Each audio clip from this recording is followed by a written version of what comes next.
Hello guys, welcome back to one more mini blog. So నేనైతే part 2 upload చేస్తానని చెప్పాను కదా.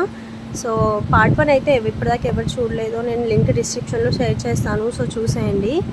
అండ్ మేమైతే ఏడుపాయల జాతర టెంపుల్ నుంచి అయితే స్టార్ట్ అయిపోయాము. మేడాలమ్మ టెంపుల్ ఎంటర్ కూడా అయిపోయాము ఇప్పుడే.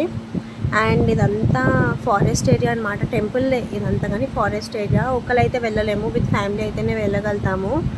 అండ్ ఇది వచ్చేసి టెంపుల్ వ్యూ, లోపల అమ్మవారు ఉంటారు. సో మేమైతే ఆల్రెడీ దర్శనం చేసుకొని బయటకు వచ్చాక ఈ వీడియో తీసానమాట. మేమైతే అమ్మవారికి పువ్వులు, గాజులు, చీరలు అన్నీ పెట్టేసి నీట్గా పూజ చేసుకున్నాము. దర్శనం అయితే చాలా బాగా అయిపోయింది. చూడండి, ఇక్కడ రాశారు కూడా శ్రీ శ్రీ శ్రీ మేడాలమ్మ తల్లి దేవాలయం అని చెప్పేసి. అండ్ ఇక్కడ మాత్రం ఏమైనా ఫంక్షన్స్ చేసుకుంటే మాత్రం చాలా బాగుందన్నమాట. ప్లేస్ ఓపెన్ ప్లేస్ ఉంది. సో ఇక్కడ టెంపుల్ దగ్గర మనం దర్శించుకొని అక్కడ కొంచెం ఒక 1 మినిట్ వాక్ చేసి, 1 మినిట్ కూడా కాదు, ఒక 10 సెకండ్స్ మనం వాక్ చేసి ముందుకు వెళ్తే ఒక షెడ్ లాగా ఉంటుంది. సో దాంట్లో